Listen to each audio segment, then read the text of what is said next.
골로새서 1장 24절에서 29절까지 말씀 우리 번갈아 가면서 보도록 하겠습니다. 이제 나는 여러분을 위하여 고난을 받는 것을 기쁘게 여기고 있으며 그리스도의 남은 고난을 그분의 몸 곧 교회를 위하여 내 육신으로 채워가고 있습니다. 나는 하나님께서 여러분을 위하여 남김없이 전파하게 하시려고 내게 맡기신 사명을 따라 교회의 일꾼이 되었습니다. 이 비밀은 영원 전부터 모든 세대에 감추어져 있었는데 지금은 그 성도들에게 드러났습니다. 하나님께서는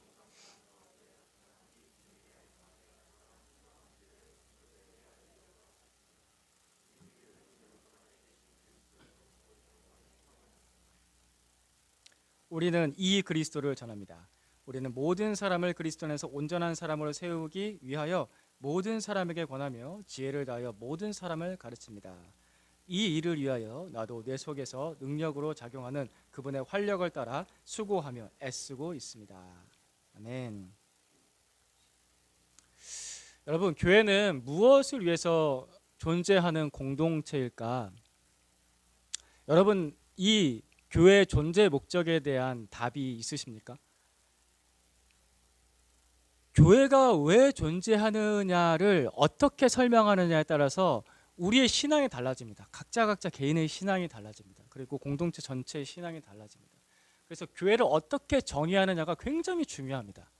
왜냐하면 오늘날 시대에는 포스트 모더니즘 시대라서 자기 나름의 기준들이 다 있어요. 그래서 교회는 이런 거다, 교회는 저런 거다, 자기 나름의 기준으로 설명을 하고 자기 나름의 생각으로 주장을 합니다. 교회는 이래야지라고 이런 얘기들을 합니다.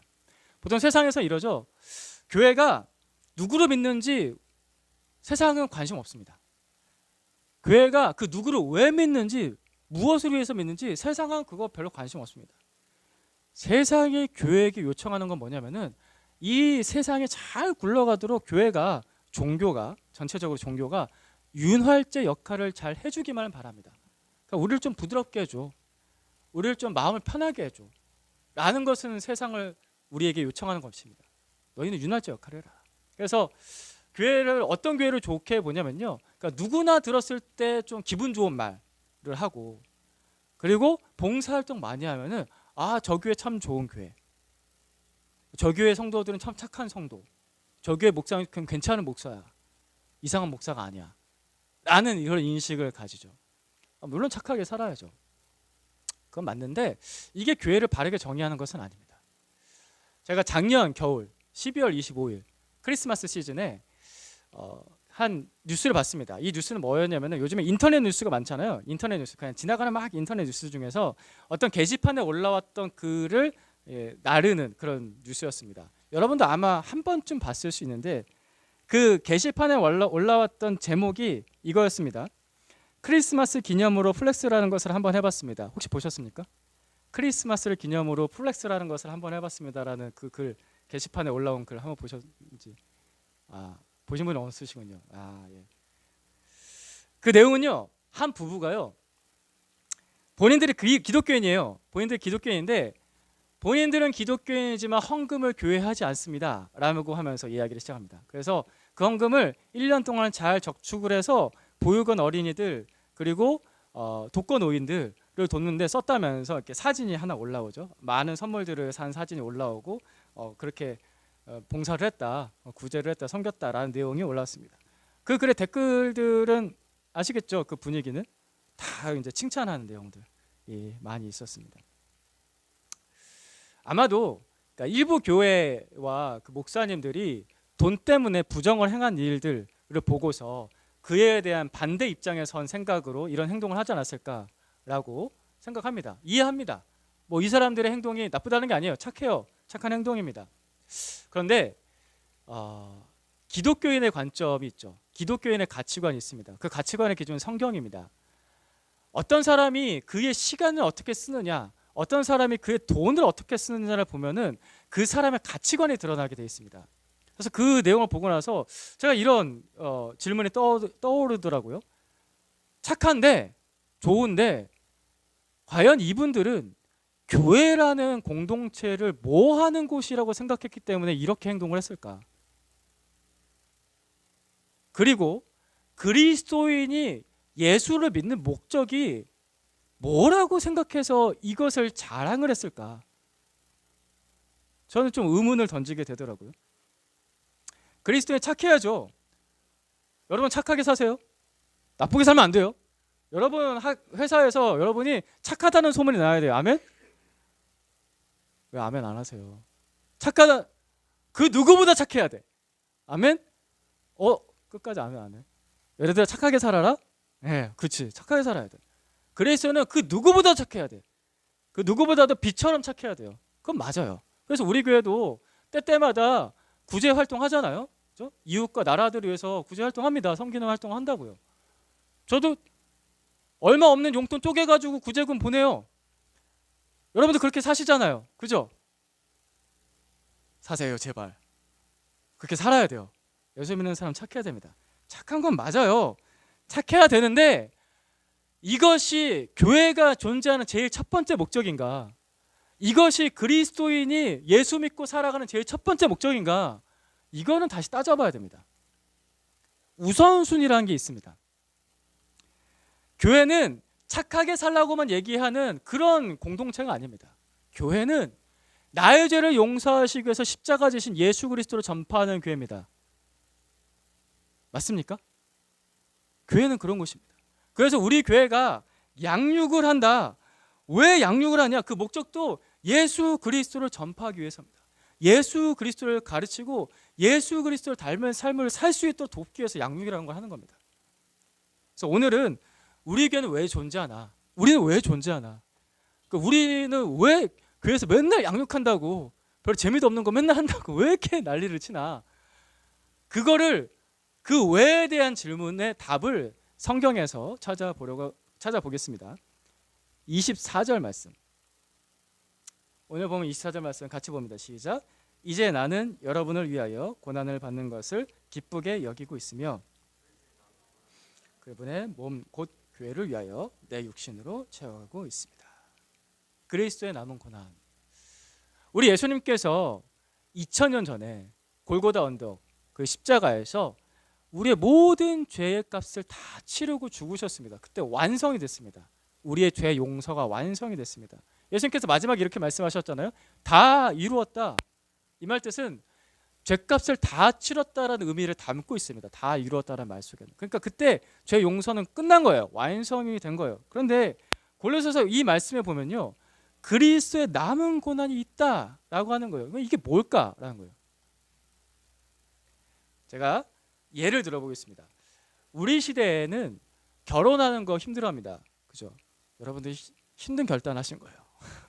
힘든 결단을 하려고 하시고 계시고 막 이렇게 들어가고 계시고 화이팅! 결혼 힘들어요. 결혼이 힘들 뿐만 아니라 거기 더해서 뭐가 힘들어요? 아이를 낳는 게 너무 힘들어요.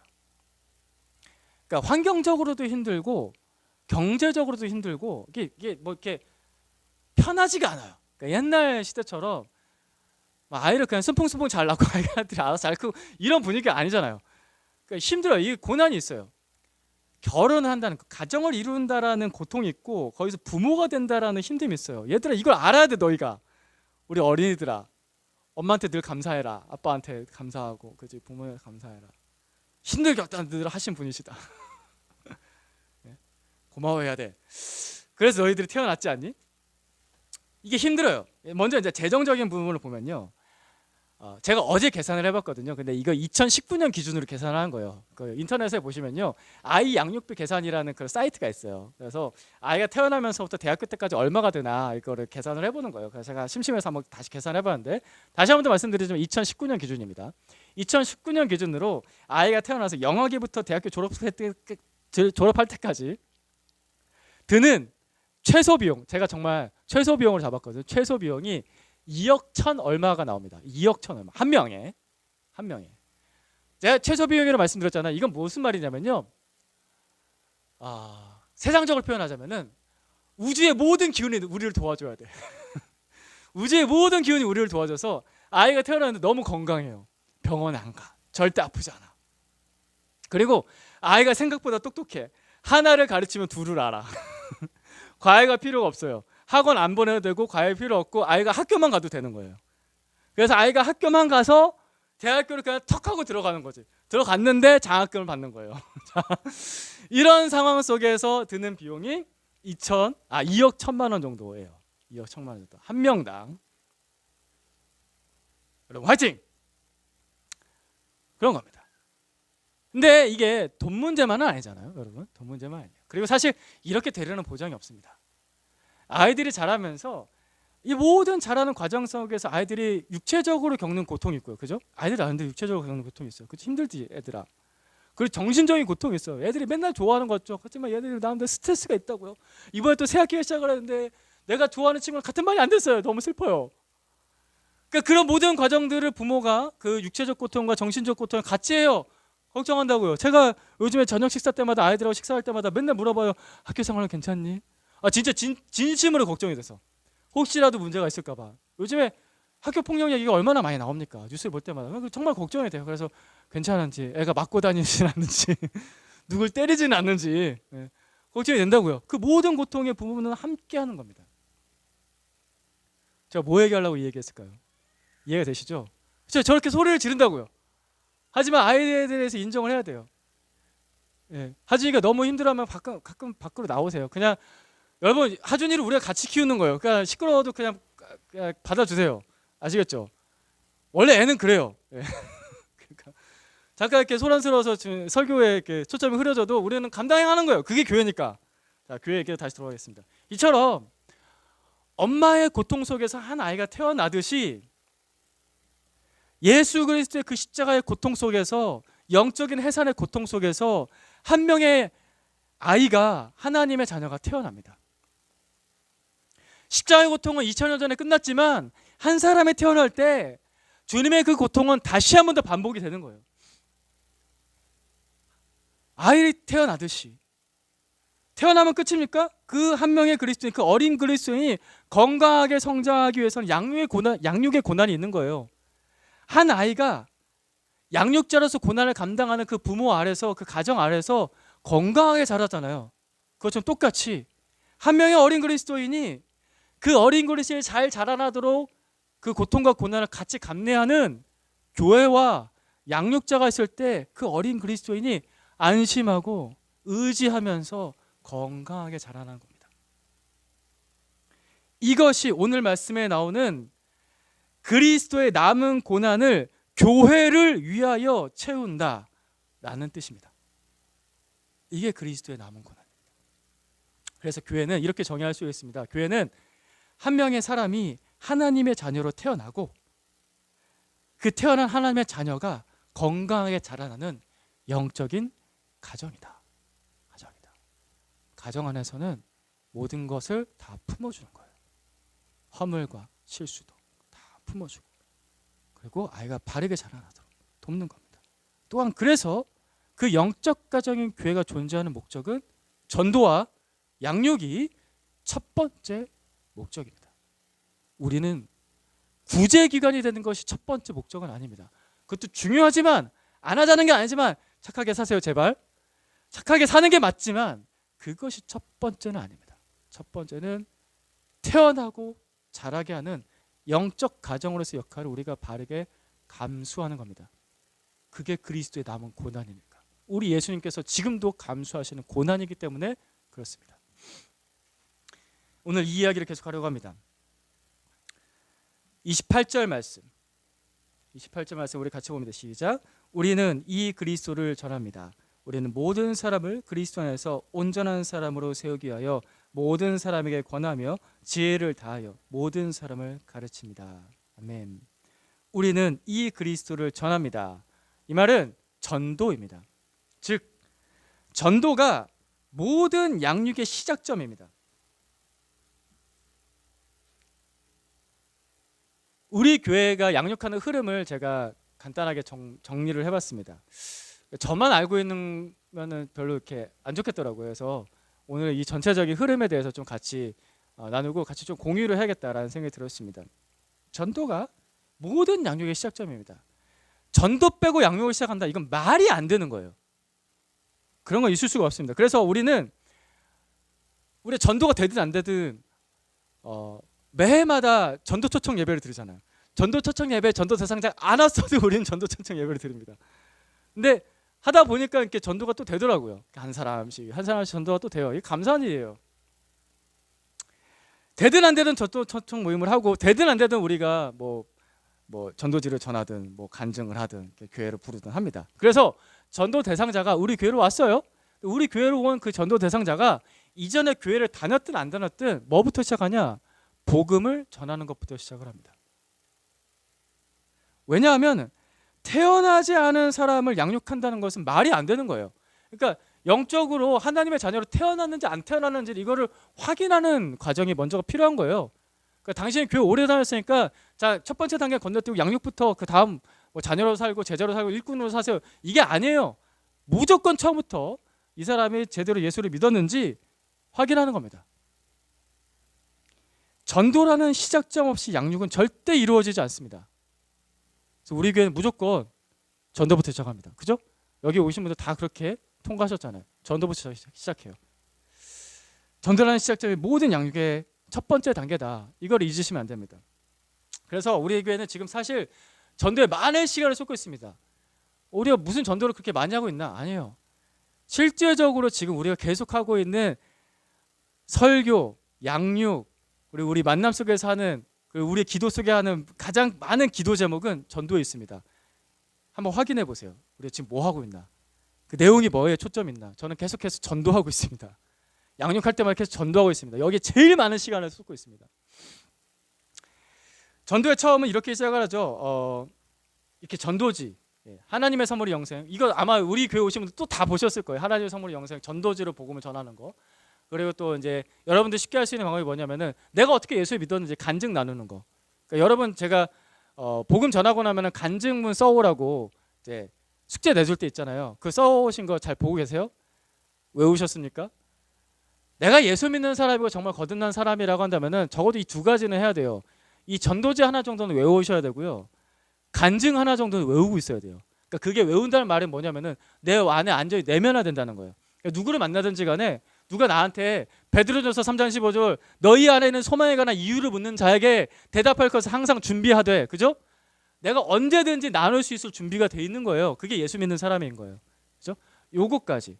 근데 이것도 좀 힘들다라고 하면은 아까 말했던 전도 초청. 그러니까 우리 교회 한번 와봐. 우리 교회 괜찮은 교회야. 괜찮은 교회 맞나요? 여러분 교회 동의가 되시나요? 괜찮은 교회가 우리 교회 가면 그래도 복음을 들을 수 있다. 이러고 한 번이라도 이렇게 좀 들어와라. 왔다가 아니라 생각하면 내년에 다시 한 번 또 오고 그렇죠? 이게 누구나 할 수 있는 거죠. 이게 이제 전도의 첫 번째 단계입니다. 그리고 나서 그 전도 대상자가 그래서 복음 좀 더 들어보겠다, 우리 교회를 다녀보겠다 하게 되면은 그 사람이 정말 온전한 회심을 할 수 있는 과정을 돕는 거죠. 그게 제가 옆에 써놨죠. 구원 상담이라는 겁니다. 이 구원 상담이라는 것은 첫 번째는 공동체가 필요해요. 가정에서 이루어지는 거예요. 영적인 가정이 필요해요. 이 울타리 같은 게 필요해요. 이 울타리 안에 있으면은 내가 구원을 받도록 도움을 받을 수 있겠구나 라는 그런 안정감이 들어야 그 사람이 의지를 할 수 있잖아요. 그래서 교회 공동체 전체적인 울타리, 구체적으로 얘기해 볼게요. 우리 목장 모임 때 우리 교회 안에 아직 온전하게 회심하지 않은 사람들을 위해서 기도 제목 나누잖아요. 그죠? 기도 제목이 늘 올라옵니다. 저는 교회 안에서 이런 기도 제목을 나누는 게 자연스러워야 된다고 늘 생각을 했어요. 근데 이전 교회에서는 이런 얘기를 하는 거, 누가 구원받지 않았대, 교회는 오래 다녔는데, 이런 얘기를 하는 게 좀 부담스럽고 상처가 될까 봐 걱정이 되고 막 이런 것들, 늘 안타까웠어요. 아니 교회를 다니는데 구원받는 게 목적인데 그게 불안한 요소가 되어야 되고 그게 부끄러운 요소가 되어야 된다? 이게 말이 안 되는 거예요. 그러니까 영적 가정이라는 울타리가 필요합니다. 우리는 계속 그 초점을 향해서 가고 있는 거예요. 여러분 그걸 잘 아셔야 돼요. 그래서 우리가 늘 계속 기도해요. 몇 년이 지나도 그 사람이 제대로 회심할 때까지. 또 하나, 구원 상담에는 오랫동안 전도해보고 전도를 해봤기 때문에 훈련된 양육자가 필요해요. 그래서 이 사람이 어떤 고민을 하고 있는지, 어떤 고통 가운데 있는지 그걸 도와주는 훈련된 양육자가 있어야 됩니다. 먼저 이 구원 상담에 대해서 더 이제 이야기하기 앞서서 한 가지 중요한 전제가 있습니다. 구원은 사람의 힘으로 절대 되지 않습니다. 이게 첫 번째 전제입니다. 구원은 하나님께서만 하십니다. 구원은 오직 하나님께서만 하십니다. 그래서 이 전도자가 예수님 믿으세요. 라고 해서 한 번에 바로 믿고, 그죠? 영접기도 따라하세요 해서 영접기도 따라 해가지고 그날 바로 영접을 해서 예수님께서 그 안에 들어가 계시고 하면 저도 참말 좋겠어요. 진짜 그렇게 쉽게 되면 너무 좋겠어요. 그래서 그렇게 쉽게 구원 받는 사람이 있으면 너무 감사하죠. 아멘.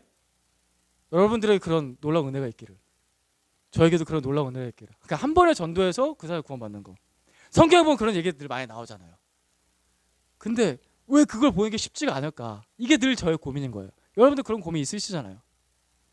왜 이게 한 번에 잘 안 될까? 한 번에 되면 너무 좋겠는데, 저도 그걸 원하지만, 감사한 일이지만 안 되는 사람도 있습니다. 사람마다 회심이 잘 안 되는 이유가 있어요. 각자 뭔가 오해가 있는 게 있고요, 과거에 상처가 있는 경우가 있고요, 그리고 내가 만난 지금 이 교회와 나의 양육자를 신뢰하지 못하는 경우들이 있어요. 그런 것들을 잘 풀어가는 과정들이 필요합니다.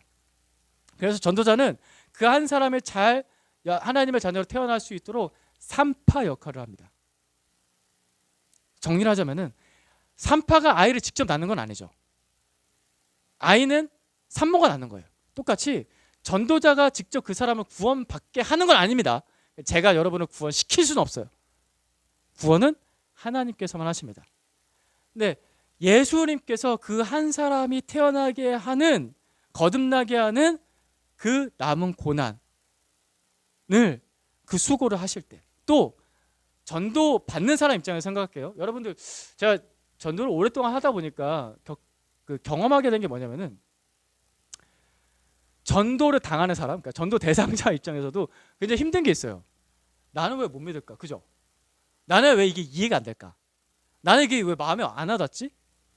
맨날 와서 복음은 듣긴 하는데 이게 저 사람들 왜 이렇게 저렇게 믿는데 나는 왜 이렇게 안 믿어지지? 그런 고통이 있어요. 그게 제가 여러분들을 위해서 기도할 때마다, 그 전도 대상자를 위해서 기도할 때마다 이런 거 느껴요. 그러니까 기도하는 순간에 그런 거 느껴요. 저 멀리 넘어가야 되는데 이 강이 너무 멀어요. 너무 깊어요. 그래서 너무 힘들다라는 그런 느낌이 있습니다. 그래서 전도 대상자가 겪는 고통이 있습니다. 전도자는 그 예수님께서 수고하신 그 남은 고난, 그리고 전도자가 겪는 그 고통에 함께 참여해서 산파 역할을 하는 겁니다. 이게 구원 상담의 과정입니다. 그래서 이 두 개로, 한 뭐 세 개로 끝나면 참 좋겠는데, 그래서 제가 이 책 저 책 가져오는 거예요. 거듭남과 십자가라는 책도 가져오고, 진실로 회심하는 책도 가져오고, 믿고 싶지만 믿어지지 않는 이에게 이런 책도 가져오고, 여러 가지 책들, 좋은 책들을 다 가져와서 같이 읽어가면서, 그래 네 생각이 이런 거니, 고민이 이런 거니 물어보고, 이건 아닌 것 같은데요. 그러면 이게 또 아니니 이러고, 그러면서 계속해서 상담하고 기도하고 하는 거예요. 이 구원의 상담의 과정들을 겪어갑니다. 이게 그리스도의 남은 고난입니다. 우리 교회는 지금 이걸 하고 있습니다. 여기에 제일 많은 시간을 쏟고 있습니다. 이렇게 해서 어떤 한 사람이 거듭나면, 마치 가정에서 긴 산고 끝에 아이가 태어날 때 기쁜 것처럼, 어떤 한 사람이 하나님의 자녀로 거듭나면 정말 같이 기쁜 거예요. 우리가 종종 그런 걸 경험하지 않습니까? 저 사람이 교회를 나간 것도 참 신기한데, 예수를 믿어보려고 하고, 예수를 믿게 되는 것 같고, 예수를 믿은 것 같기도 하고, 막 이럴 때마다 참 신기하고 기쁘다. 그걸 같이 경험하는 거. 이게 교회가 존재하는 제일 첫 번째 목적입니다. 우리는 전도하고 구원 상담을 합니다. 그러고 나서 또 뭘 하나, 28절 한번 또 봅니다. 같이 또 보겠습니다. 시작. 우리는 이 그리스도를 전합니다. 우리는 모든 사람을 그리스도 안에서 온전한 사람으로 세우기 위하여 모든 사람에게 권하며 지혜를 다하여 모든 사람을 가르칩니다. 구원받은 후에 어린 그리스도인이 건강하게 자라기 위해서는 권하며 가르치는 것이 있습니다. 이거를 좀 우리식으로, 지금 시대식으로 좀 편하게 말을 바꿔서 하면요, 양육에는요 이런 게 필요합니다. 가르치고 훈련하고 상담하는 게 필요합니다. 가르치고 훈련하고 상담하는 거예요. 그런 과정들 중에서 자녀의 삶으로, 제자의 삶으로, 성숙한 삶으로 가는 과정들이 있는데, 이 자녀의 삶에서는 뭘 가르치고 뭘 훈련하고 뭘 상담하냐, 막 태어난 그리스도인이 내가 하나님의 자녀가 된 기쁨, 그 축복이 무엇인지를 가르치고요, 그걸 잘 누릴 수 있도록 돕는 거예요. 여기서는 키워드가 자녀잖아요. 자녀에 있어요. 그러니까 어린아이들 태어나면요, 막 엄마 눈 마주치고 아빠 눈 마주치면서 막 방긋 받고 웃으면서 막 기쁘잖아요. 하준이가 지금 좀 기쁜 것 같아. 조용해졌어요. 그러니까 아이들이 막 이렇게 나를 돌봐주는 사람을 만나면요, 막 나에게 밥 먹여주지, 씻겨주지, 나랑 같이 놀아주지 하는 게 너무 좋아요. 그러니까 아이 때는 그게 있어야 돼요. 그게 많아야 돼요. 자녀로서 만족감을 누리고 안정감을 누리고 하는 그런 것들. 그래서 자녀로서 누릴 수 있는, 하나님의 자녀로서 누릴 수 있는 그런 기쁨들이 많이 있습니다. 그래서 하나님을 아버지라 부를 수 있는 게 얼마나 큰 축복인가. 그분께 기도하는 게 얼마나 즐거운 건가. 그분이 응답을 하세요. 또 그분이 나에게 용서라는 걸 주세요. 내가 뭔가 실수하고 잘못할 때마다 막 이렇게 힘들게 하는 것이 아니라 나를 용서하고 품어주세요. 그리고 그분께서 나의 모든 삶을 인도해 가시는 과정들이 있어요. 내가 혼자 가는 게 아니라는 거예요. 내 인생길이, 내 나이가 30이 되고 40이 되는데 내가 혼자 가는 이 길이 아니라 하나님께서 나를 인도하신다는 그런 축복들을 가르쳐주고 확인시켜주고 경험하게 하는 거, 거기에 제일 많은 초점이 있습니다. 그래서 이 모든 과정의 초점은 자녀로서 받는 축복이 뭔지 경험하게 해주는 거. 그 다음은 제자의 삶입니다. 이 제자의 삶은 예수님을 따르는 제자로서 살아갈 때 뼈대를 만들어주는 거예요. 여기는 이제 한 청소년기 그리고 청년기쯤 됐다라고 생각하시면 됩니다. 그래서 제가 크리스천 베이직 라이프라는 말을 이제 양육하면서 단계를 올라가면서 제가 이런 단어를 씁니다. 크리스천 베이직 라이프, 줄여서 제가 베이직이라는 단어를 쓰는데, 이걸 보여주는 가장 심플한 도표가 이거예요. 수레바퀴의 삶이라고 하는데, 여기에 보면요, 예수님께서 나의 중심이 되시는 그 삶이 무엇인지, 그리고 기도와 말씀으로 하나님과 교제하고 또 믿는 사람과는 교제 나누고 아직 예수님을 모르는 사람에게는 복음을 증거하는 삶을 살면서 예수님께 순종하는 삶을 살아가는 거. 심플한 도표죠. 그러니까 제자로서 산다는 게 뭔가라는 게 뼈대를 만들어주는 거예요. 축을 만들고 살을 만들고 테두리를 만드는 거. 그래서 기초적인 뼈대를 만드는 작업을 합니다.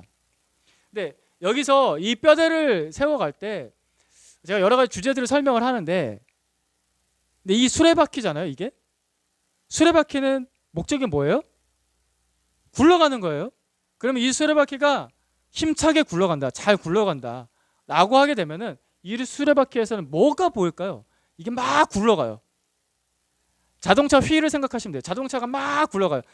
가만히 있을 때는 막 번쩍번쩍한 막 이렇게 여러 가지 막 예쁜 게 보이고, 여러분 자동차 휠 광내고 막 그러신 분 계십니까? 그런 분은 없군요. 그 자동차 광 같은 경우에는 막 자동차 타이어도 깨끗하게 하고 막 그 타이어 그 번쩍번쩍하게 막 이렇게 광내잖아요. 그러면은 가만히 있으면 그런 게 다 보이는데 그게 막 굴러가요. 그럼 뭐만 보일까요? 가운데 중심 축하고요, 겉에 테두리만 보이게 되어 있죠. 그러니까 이게 막 굴러가게 되면은 예수 그리스도께서 중심 되신 그 모습이 보이고요, 그리고 그 예수 그리스도께 순종하는 삶이 보여요. 이게 제자의 삶입니다. 즉, 뭐 기도 많이 하네, 성경 많이 보네, 전도 많이 하네, 이게 보이는 게 아니라 진짜 예수님의 제자로 살면 그 사람한테 예수님이 보여야 돼요. 여기에 초점이 있습니다. 진짜 예수님의 제자로 살면 그분이 예수님의 제자로 순종하는 삶이 보이는 거예요. 여기에 초점이 있습니다. 저 사람을 보면 예수님이 느껴지는구나. 내가 정말 예수님의 제자로 사는가를 점검할 수 있는 가장 심플한 방법입니다. 나에게 예수님이 느껴지는가. 여러분의 주변 사람들에게서, 여러분에게서 예수님이 느껴진다. 당신을 보니까 예수님을 보는 것 같습니다. 당신을 보니까 예수님인 게 그런 거구나 라는 게 느껴집니다. 라고 들으십니까? 그러면 제자입니다. 그러길 축복합니다. 그리고 나서 마지막 성숙한 삶. 사실 양육에는 더 많은 것들이 있지만 이 정도까지만 제가 정리를 했습니다. 성숙한 삶은 심플합니다. 앞에서 말한 제자의 삶이 견고해지고 깊어지는 거예요. 이게 뭐 한 번 배웠다고 해서 다 되는 건 아니거든요. 그래서 첫 번째 주제 보시면 하나님은 의뢰함이라고 나옵니다. 하나님의 의뢰함은 하나님의 성품이 어떠한 성품인지, 하나님의 능력이 어떠한 것인지, 그러니까 하나님을 더 알아가는 거예요. 그래서 예수 그리스도를 닮아가는 거예요. 이 사람에게 나타나는 그래서 열매, 결과적으로 뭐냐? 하나님을 더 알아가고 경험하고 그 예수님을 닮아갈 때 그에게서 나타나는 것은요, 심플하게 섬기는 겁니다. 섬기는 거예요. 이 사람은 어딜 가든지 섬기는 거예요. 내가 속한 가정에서, 일터에서, 친구 관계 가운데 속에서, 교회에서 늘 섬기는 게 그냥 습관이 되는 거예요. 그러니까 주도권을 잡아요. 누가 뭘 움직이는 거 보면 나서서 섬겨요. 그거에 대해서 주저하지 않아요. 사람을 참 마음 편하게 하고요. 그 사람 옆에 있으면 참 든든해요. 그 사람은 성숙한 거예요. 그 사람 늘 옆에서 나를 챙겨주거든요. 이 사람은 성숙한 사람인 거예요. 섬김이 드러나는 삶. 그래서 사실 제가 앞에 주제에서 착하게 살라고 했잖아요. 예수 잘 믿으면 그걸 섬겨요. 내가 예수를 잘 믿는데 섬기는 게 안 나타난다. 잘 안 믿는 거예요. 아직 성숙한 게 아닌 거예요. 이해가 되십니까? 섬기는 거예요. 이 섬김은 기도가 기초예요. 모든 것에 있어서 마음부터 시작하잖아요. 그래서 사람 한 사람 한 사람 생각하면서 기도하면서 살아요. 근데 이게 기본이에요. 뿐만 아니라 그 사람의 시간을 어디에 쓰느냐, 그 사람의 돈을 어디에 쓰느냐 보면요, 그 사람이 진짜 섬기는지 안 섬기는지가 보입니다. 나는 마음으로 섬겨요. 죄송하지만 성숙한 건 아니에요. 실제적으로 삶을 어디에 쓰느냐, 내 돈은 어디에 쓰냐, 내 시간을 어디에 쓰냐, 그걸 보면 그 사람이 성숙했다라는 게 보입니다. 근데 이게 말로만 가르친다고 해서 되지 않습니다. 아까 말씀드렸죠? 가르쳤는데 훈련이 필요해요. 이 훈련은 먼저 본을 보이고, 본을 보였을 때, 가르치고 본을 보였을 때 그 사람이 잘 그렇게 사는지 점검을 해요. 점검해도 잘 안 될 때가 있겠죠. 또 가르치고 훈계해요. 이게 틀렸다, 이게 잘못됐다, 다시 훈계해요. 그리고 또 그걸 반복을 해요. 본을 보이고 점검하고 훈계하고 반복합니다. 근데 이게 군대 훈련처럼 막 그렇게만 하면요, 양육이 되지 않습니다. 제가 그렇게 하는 훈련도 좀 받아보긴 했는데 이게 잘 되지 않더라고요. 인격적인 관계가 필요해요. 무슨 말이냐면은 양육하는 사람과 양육받는 사람 사이에서 서로 신뢰하는 관계가 필요합니다. 그래서 상담이 필요한 거예요. 이 상담에서는 사실 저의 삶을 나누고요, 여러분의 삶을 나눠요. 그래서 얘가 뭘 오해하고 있나, 뭘 잘못 생각하고 있나, 어떤 상처가 있나, 그런 것들을 좀 나누면서, 또 저도 나누죠. 나의 상처가 뭐였는지, 내가 비뚤어진 생각이 뭐였는지, 그리고 내가 뭘 오해하고 있는지, 서로 신뢰할 수 있는 그런 관계들이 만들 수 있도록 상담하는 과정들이 필요합니다. 가르치고 훈련하고 상담합니다. 제가 전도부터 시작해서 이렇게 성숙하는 삶까지 갈 때까지 제가 여러분과 계속 이걸 합니다. 가르치고 훈련하고 상담하고. 뭐가 힘드니? 어떤 날은 제가 양육하다 이러잖아요. 오늘은 그거 하지 말고 그냥 네 얘기 들어볼까? 하면서 그런 날은 또 한 3시간씩 얘기할 때가 있어요. 그죠? 네 속 얘기를 털어놔봐. 빨리 털어놔라.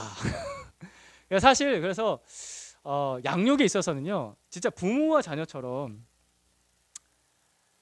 투명해야지 양육이 돼요. 가르치는 건요, 안 투명해도 돼요. 그러니까 그 사람 속이 안 드러나도 가르칠 수는 있어요. 근데 양육이 실제적으로 된다라는 것에는요, 투명한 삶이 필요합니다. 저도 투명해져야 되고 여러분도 투명해져야 됩니다. 이게 뭐 그냥 강연에서 된다는 건 아니고요, 이런 과정들을 통해서 신뢰할 때, 신뢰함이 깊어질 때 됩니다. 그래서 양육을 하면은 양육 받는 사람도 성장을 하지만 사실 제가 성장해요.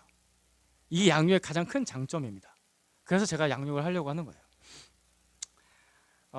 양육을 많이 하셨던 제 선배 목사님 이야기를 좀 꺼내볼게요. 한 선배 목사님이 교회를 이제 목회를 하실 때, 양육을 하실 때 주기적으로 잠수 타는 성도가 한 명 있었습니다. 주기적으로 잠수 타는 거예요.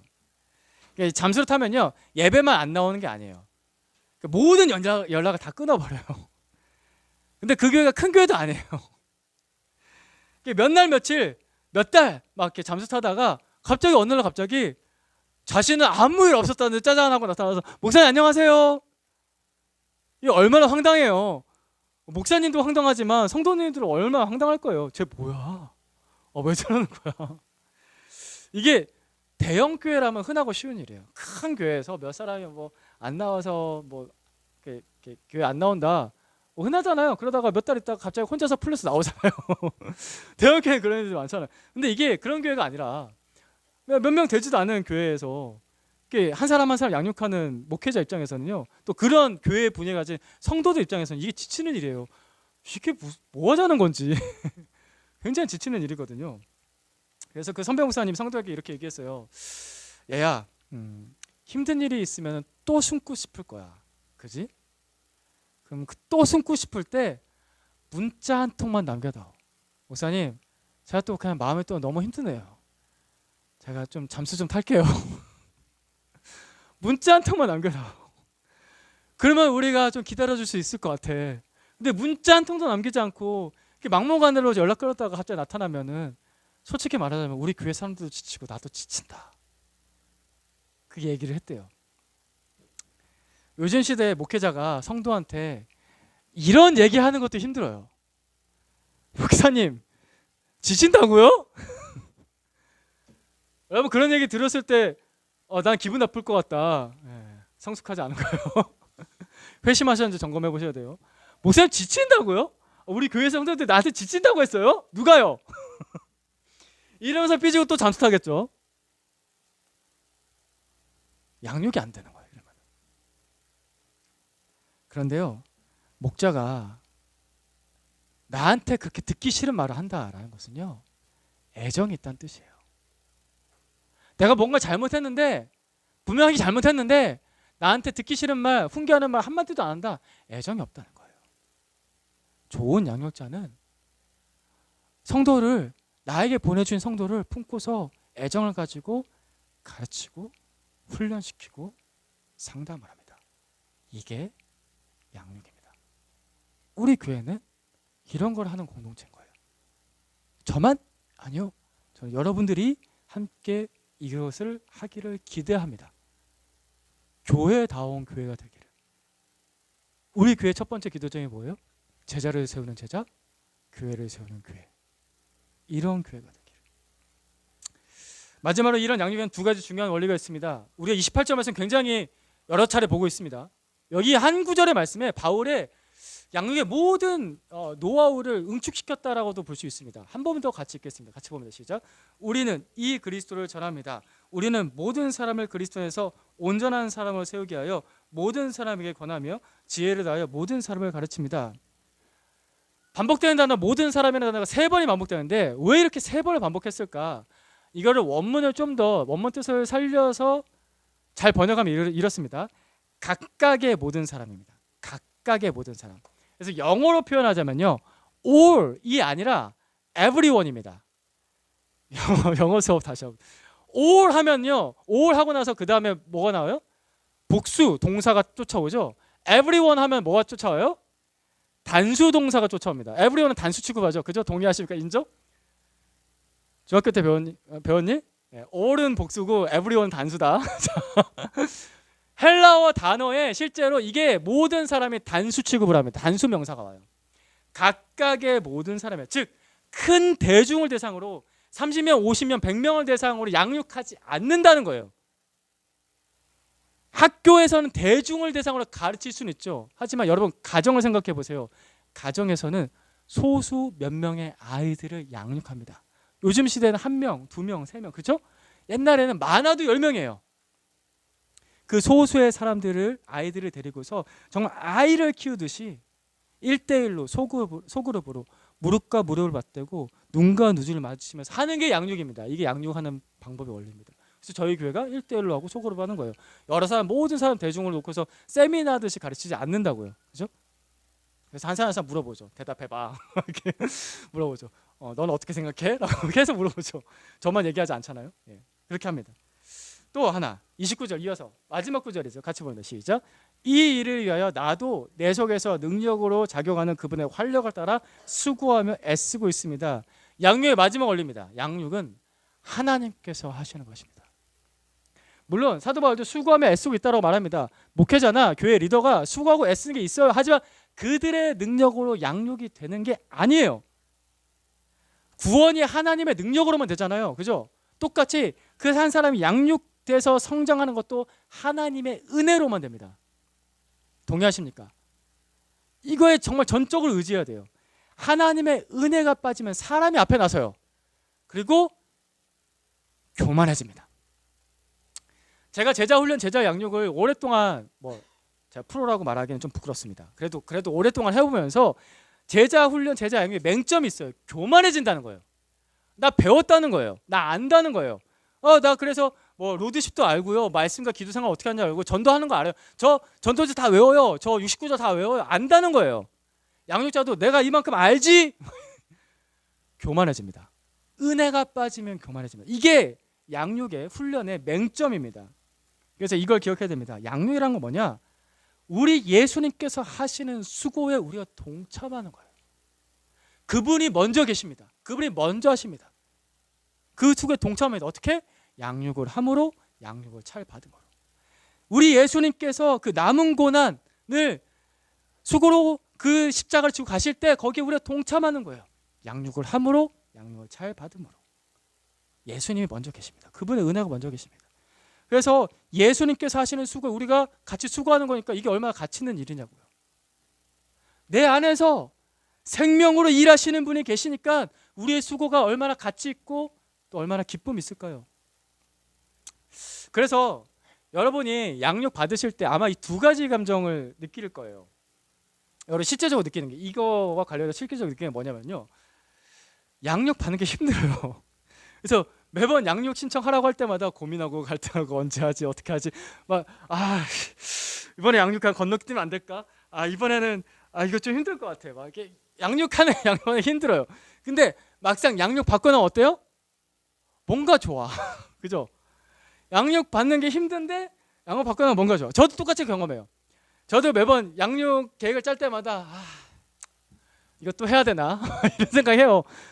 이걸 이렇게 빡세게 할 필요가 있을까? 내가 주일에도 해야 돼? 막 설교도 하고 나서 한 2시간 있다가 또 양육을 해야 돼? 막 이런 고민한다고요. 힘들다고요. 양육할 때 힘들어요. 힘든데 저도 느껴요. 양육하고 나면 힘을 얻어요.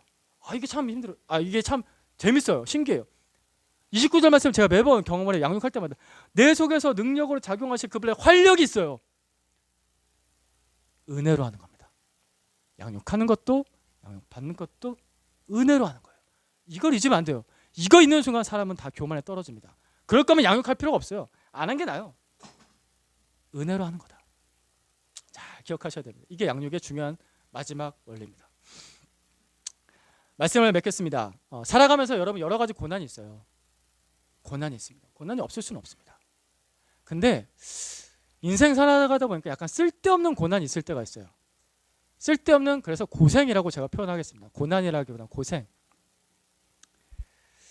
여러분, 제가 오늘 말씀 나누면서 정말 복된 소식을 하나 여러분에게 전해드리면은 뭐냐면은 그리스도의 남은 고난 있지 않습니까? 그 그리스도의 남은 고난을 내 인생에 채우면요, 쓸데없는 고생이 들어올 틈이 줄어들기 시작합니다. 저는 개인적으로 이걸 많이 경험했습니다. 여러분도 이것을 많이 경험하기 바랍니다. 쓸데없는 고생 채우지 말고 예수님께서 지금도 수고하시는 그 그리스도의 남은 고난에 동참하시길 축복합니다. 여러분, 이거 축복이에요. 그래서 오늘 본문 말씀 다시 보세요. 사도 바울이 24절 말씀에, 그죠? 24절 말씀에 시작하면서 이렇게 말합니다. 내가 여러분을 위해서, 교회를 위해서 받는 고난을 뭐라고요? 기뻐한다고 나옵니다. 기뻐한다. 왜 기뻐요? 축복이니까요. 쓸데없는 고생은 줄이고 정말 필요한 그리스도의 고난, 남은 고난, 열매가 있거든요. 생명이 있거든요. 그러니까 이게 축복인 겁니다. 그래서 우리 교회 형제자매들이 모두 다 하나님의 자녀로 거듭나고 자라나는 축복이 있기를, 그런 사람 되시기를 축복합니다. 여러분 모두 다 양육받고 양육하는 사람 되기를 축복합니다. 아멘. 여러분 모두 다 풍성한 삶을 살고 다른 사람을 풍성하게 하는 삶을 사시기를 축복합니다. 이게 교회가 존재하는 목적이에요. 이게 교회가, 우리가 예수 믿는 목적입니다. 이게 제일 목적입니다. 그러면 나머지는 따라와요. 자연스럽게 성숙하게 돼요. 아까도 말씀드렸죠? 여러분의 일터에서 만난 사람들 여러분 볼 때마다 왜 이렇게 착해? 당신을 보니까 진짜 교회 다니면 저렇구나. 예수 믿으면 저렇구나. 그런 게 보이는 것 같아요. 당신처럼 예수 믿는 거면 저도 한번 믿어볼 생각이 있어요. 라는 말을 들을 수 있는. 이게 얼마나 복된 일입니까? 여러분의 자녀들이 나중에 엄마는 왜 예수 믿어요? 엄마를 보니까, 아빠를 보니까 예수 믿는 게 좋은 것 같아요. 저도 예수 잘 믿고 싶어요. 이런 말 듣는다면 이게 얼마나 영광스럽습니까? 그게 축복이에요. 여러분 이런 소망을 가지고 해서 우리 같이 한번 기도하십시다. 하나님, 제 안에, 나의 삶에, 우리 공동체 안에, 우리 가정에, 내가 일하는 일터에 이런 축복을 되게 주십시오. 같이 기도하십시다. 기도하겠습니다. 하나님 아버지, 우리를 구원으로 부르신 하나님 그 뜻을 봅니다. 우리를 교회로 부르셔서 영적 가족이 되게 하시고 하나님 우리가 서로를 돌보고 양육하고 양육받게 하시니 하나님 아버지 감사합니다. 하나님 우리를 구원하신 그 목적을 분명히 알고서 하나님 아버지 그리스도께서 우리 주 예수 그리스도께서 지금도 수고하시는 그 남은 고난에 우리가 잘 동참하기를 원합니다. 이것을 정말 복이라 여기며 하나님 함께 나아가기를 원합니다. 그래서 우리 안에 정말 전도 대상자들이 바르게 정말 기쁘게 회심하고 구원을 받고 그래서 하나님의 자녀로서 누리는 그 축복들을 누리면서 아버지라 부르고 아버지께 기도하고 아버지께 인도를 받고 내가 뭐가 잘못한 게 있어도 아버지께서 나의 죄를 용서하시고 아버지께서 나를 새롭게 하신 것들을 날마다 경험할 때마다 아마 아버지 정말 주님을 찬양하지 않을 수가 없고 예배하지 않을 수가 없는 그런 복된 삶을 우리의 형제자매들 모두 다 누리기를 원합니다. 그리고 또한 우리 형제자매들을 계속해서 자라나서 저도 계속해서 자라나서 정말 예수님이 드러나는 삶, 나의 중심에 예수님이 계시고 나의 삶에 그 예수님께 순종하는 삶에 드러나는 그런 활력 있는 삶 살기를 하나님 아버지 간절히 원합니다. 하나님 주의 말씀대로 우리 가운데 이루어 주십시오. 점점 성숙해서 어디를 가든지 먼저 섬기고 내 손이 먼저 움직이고 내 발이 먼저 움직이고 내 시간을 그렇게 쓰고 내 돈을 그렇게 쓰는 사람, 세상 사는 사람들이 하나님 그렇게 착한 그리스도인을 만나기 어렵다고 하는데 우리 교인들을 만날 때마다 우리를 만날 때마다 나를 만날 때마다 저 사람은 정말 빛처럼 빛난다 라는 것을 경험하는 삶, 아버지 거기까지 나아가기를 소원합니다. 소망합니다. 하나님 아버지 우리 교회가 그래서 한 사람 한 사람 구원하고 그 사람들을 잘 양육하는 주님께서 이 교회를 세우신 목적을 이루어드리는 그런 좋은 교회, 복된 교회 되길 소망합니다. 우리 가정에, 우리 일터에, 우리 교회에, 우리 친구 관계 속에 주님 이것을 이루어 주십시오. 우리가 이것을 꼭 경험할 수 있도록 하나님께서 복을 내려 주시옵소서.